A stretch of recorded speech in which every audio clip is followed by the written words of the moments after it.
con cafecito en mano y con mucha paciencia a esperar el mensaje presidencial de la mandataria Dina Boluarte. Y efectivamente nos acompaña la doctora Paola Bustamante, exministra de Desarrollo e Inclusión Social. Doctora Bustamante, bienvenida a RPP. Muchas gracias por la invitación. Y también el doctor Juan Jiménez Mayor, expresidente del Consejo de Ministros. Bienvenido, doctor Jiménez Mayor. Un gusto, Jorge. Muchísimas gracias. Bueno, ¿qué podemos esperar del mensaje presidencial? Primero, que no sea tan largo, Dios nos escuche, pero luego también, ¿cuáles son los puntos que debe tocar la presidenta Dina Boluarte, que debe priorizar en este que va a ser su último mensaje a la nación en la práctica, doctora Bustamante? Bueno, yo creo que uno de los temas centrales que esperaría que se aborde es el vinculado a la violencia contra las niñas, violencia contra la mujer, que vemos que va en aumento. Lamentablemente, más de 39.000 niñas y adolescentes en el año 2024 fueron madres.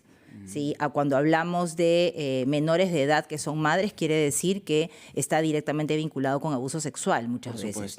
Y de ese grupo de 39.000 aproximadamente, más de 1.000 niñas han sido madres entre 11 y 14 años. Entonces es una cifra alarmante que en nuestro país no estamos abordando como debiéramos.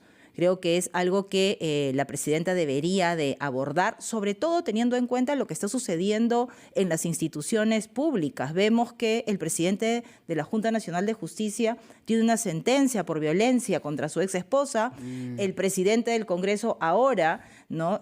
Además conocemos que tiene denuncia por un presunto abuso sexual, presunta violación. Así es. Exactamente, por lo tanto, tanto el señor Ríos dirigiendo la Junta Nacional de Justicia como el señor Gerí dirigiendo el Congreso, creo que la presidenta no debería, entre otros temas, pasar desapercibido un tema tan importante que en nuestro país, lamentablemente, silenciosamente, porque no sale todos los días en las noticias, ni es página central de los medios de comunicación, ¿sí? El que nuestras niñas están siendo abusadas, están siendo secuestradas, están siendo violentadas, y qué política, qué estrategia va a adoptar para lo que queda de gobierno, para que esta situación se revierta y no vaya en aumento, como lamentablemente está pasando. Ahí tenemos un primer tema bastante importante entonces, doctor Jiménez Mayor. ¿Qué otro punto debería tocar de manera primordial la presidenta Dina Boluarte en su mensaje a la nación? Sí, sin duda alguna es el tema de seguridad que está afectando a miles de peruanos, ¿no? 1 de cada 3 peruanos está siendo víctima de un delito hoy día en el Perú. La extorsión se ha desbordado y, por supuesto, la tasa de homicidios que tenemos el día de hoy y ya está proyectando hasta fin de año el 2025 como el año más violento. Entonces, las promesas que se hicieron el año pasado, la desprolijidad, digamos, en la atención al tema de cómo enfrentar la seguridad en el país es lamentable. Hemos tenido 4 ministros del Interior, un ministro censurado. Yo creo que también eso es un tema que habría que destacar. En marzo de este año se censuró al ministro del Interior. El Congreso supongo que tendrá una visión particular del tema o sensible sobre el tema de seguridad. Lo que pasa es que, claro, el día de hoy ya no se discuten los discursos presidenciales como existía antes. En el Perú, durante el siglo XIX, el mensaje a la nación del presidente se discutía luego en el Congreso. Pero a partir de 1909 esto deja de ser, porque claro, imaginemos lo que ocurría en un Congreso en esas épocas, como lo que ocurre el día de hoy cuando va un primer ministro a exponer la política general de gobierno y donde se arma un debate, digamos, que dura horas en el Congreso. Entonces, esto cambió, ¿no es cierto? Pero, sin duda alguna, volviendo a tu pregunta, el tema de seguridad es uno de los aspectos importantes. Hay 2 cosas que la presidenta anunció el año pasado y que no se han cumplido, ¿no? Entre otras, por supuesto. El día de hoy el comercio dice que solamente se ha cumplido el 12% de las promesas que hizo el año pasado la presidenta.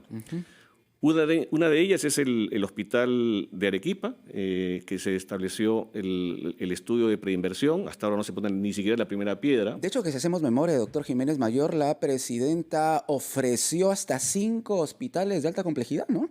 Dijo que estaban en camino y, bueno, tras un año vemos que lamentablemente eso no es cierto. Correcto. Y se anunció también en el tema de seguridad la instalación de cámaras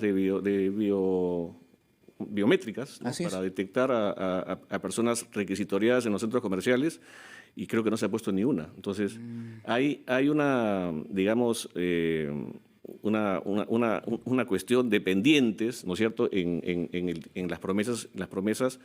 Y yo creo que no necesariamente este debería ser el último discurso, y ojalá que eso se reflexione bien, porque en realidad, constitucionalmente, en el Perú los presidentes deben rendir cuentas todos los años. Así es. Entonces, Así es. claro, hemos tenido incidentes como el de Alan García, que no quiso ir a su último mensaje en su segundo gobierno, el presidente Humala, que tampoco lo quiso hacer, y cuando quiso el presidente Vizcarra ir al Congreso, tuvo el desaire que ya todos hemos conocido, conocemos, no lo así es. recibieron sino en la puerta, ¿no? Claro, por eso decíamos que en la práctica, ¿no? Este podría ser, bueno, el último mensaje, ¿no? De la presidenta Dina así es. Boluarte. Ahora, del dicho al hecho, como dicen por ahí, hay mucho trecho. Y en los mensajes presidenciales esto lamentablemente se confirma también, ¿no? Así Porque es. muchas veces todo queda en el papel. Esta es una realidad. Estamos en el último año del gobierno de la presidenta Dina Boluarte. Ya se habla de que debe ser un gobierno, si se quiere, un gabinete, ¿no?, de transición pensando en la siguiente gestión. Entonces, hay acciones que definitivamente desde el Ejecutivo se deberían encaminar ya pensando en el siguiente gobierno, doctora Bustamante. Sí, definitivamente uno de los temas que también es fundamental abordar en lo que queda de este año y que es un tema crítico es el tema de la minería ilegal. No es un tema menor, hay una responsabilidad del gobierno de cumplir con el proceso de formalización de los más de 38.000 registros que están activos en el Reinfo y que se ha planteado el propio gobierno por primera vez ya después de más de 13, 14 años, ¿sí?, donde ya no es el Congreso el que amplió el Reinfo, sino es el propio Ejecutivo el que lo amplía hasta el mes de diciembre y que tiene que cumplirlo.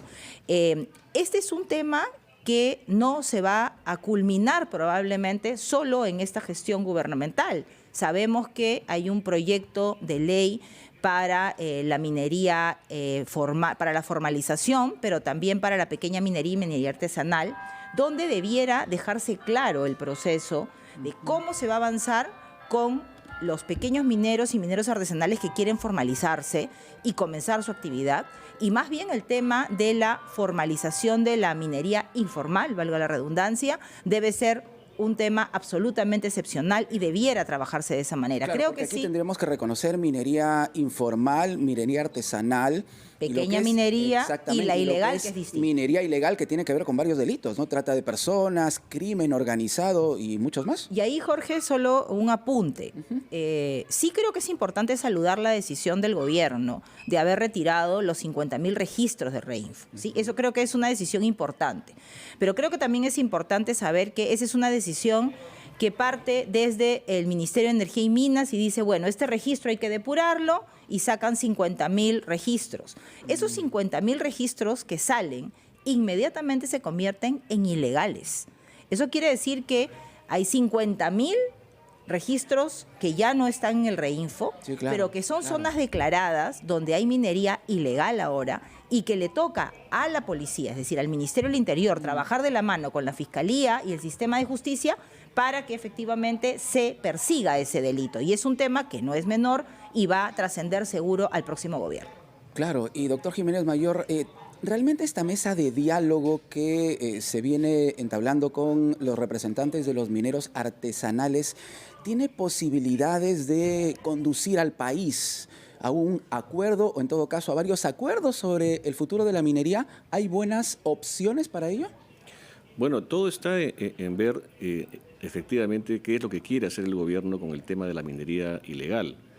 Yo creo que efectivamente hay un tema pendiente con cierto sector de trabajadores mineros que tienen, digamos, una tradición en el país, pero también que hay un conjunto de personas que están involucradas en hechos realmente desastrosos respecto al medio ambiente, sobre todo en la zona amazónica del Perú, en donde están destruyendo nuestro patrimonio digamos, en el país. Así es. Y creo que eso debería ser parte de una, de no negociar. Eso no es negociable, yo diría, ¿no? Entonces, pero en todo caso, estamos hablando de un problema social que tiene que tener alguna implicancia, pero sin duda alguna bajo principios y bajo las regulaciones que en el Perú se tienen que respetar en todo caso, ¿no? Entonces, esta informalidad también hace daño a los trabajadores mineros. Entonces, creo que ahí esa preocupación que hay que plantear es absolutamente válida.